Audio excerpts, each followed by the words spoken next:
bringing now to Malaysia, where 21 people are missing after an overloaded boat capsized in a remote part of a river on Tuesday. 181 passengers swam ashore. All were rescued by local villagers. Now, the accident happened on Malaysia's longest river, the Rajang, on Sarawak State, which is on Borneo Island. The boat was believed to have struck a rock while navigating downstream. The vessel was carrying almost 3 times its capacity of 74 people. Rescuers are now searching for the missing. There are no confirmed casualties yet, but rescuers believe some may still be trapped inside that boat. Well, for more on the accident, we go live now to our correspondent Temily Tianmei, who's over in the capital, Kuala Lumpur. And Temily, a very sad story here as darkness descends over Malaysia. It's close to 10 p.m. here over in Beijing. What's going to happen over there now? Has that rescue effort continued well into the night, or has it been called off? And any news yet on the 21 who didn't make it to shore so far?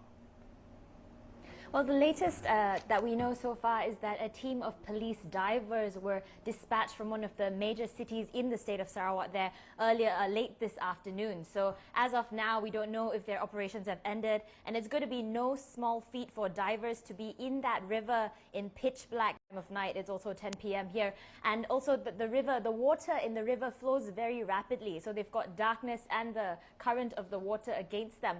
But of course, as you mentioned, 21 people are still believed to be missing. This number was determined based on interviews with family members as well as other passengers who survived. So it's not an exact number. Some media reports have actually said 23 people. Many have said 21. We'll see as new information comes in.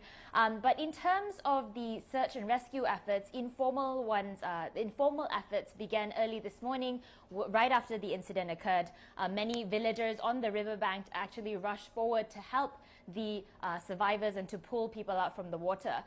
But in terms of casualties, like you said, there have been no official numbers, but local media reports have said that at least 2 bodies were pulled out of the river earlier this afternoon, including that of a pregnant woman.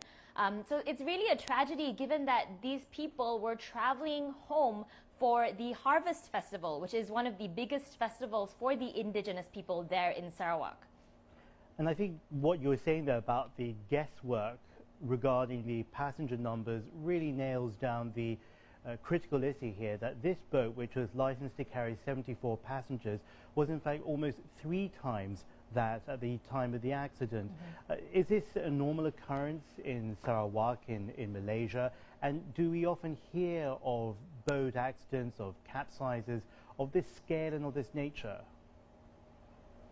Actually, if you look at pictures of the boat that capsized earlier today, there were people sitting on the roof of the boat. That's how overloaded it was. Now, to give you some idea of what's it like in Sarawak, Sarawak has lots and lots of rivers, and actually traveling by boat is very common. It connects peoples and different villages in the more rural parts of Sarawak. So despite this, though, it's quite rare to hear of major incidents like this. If you were to compare one that's similar to what happened today, it's an incident that occurred about 2 years ago in an express boat tragedy as well, in a different river in a different part of Sarawak.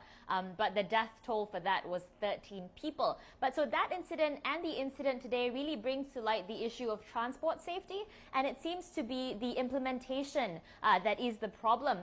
Earlier today, an official in Sarawak actually said that overcrowding is a normal practice and that people are used to it. And given that they're so far away from enforcement officials, really it seems like nothing can be done. But that really highlights the core of the issue of what happened today. Thank you very much for being with us, Temily Tianmei, as the search continues there for the 21 people missing over in Malaysia.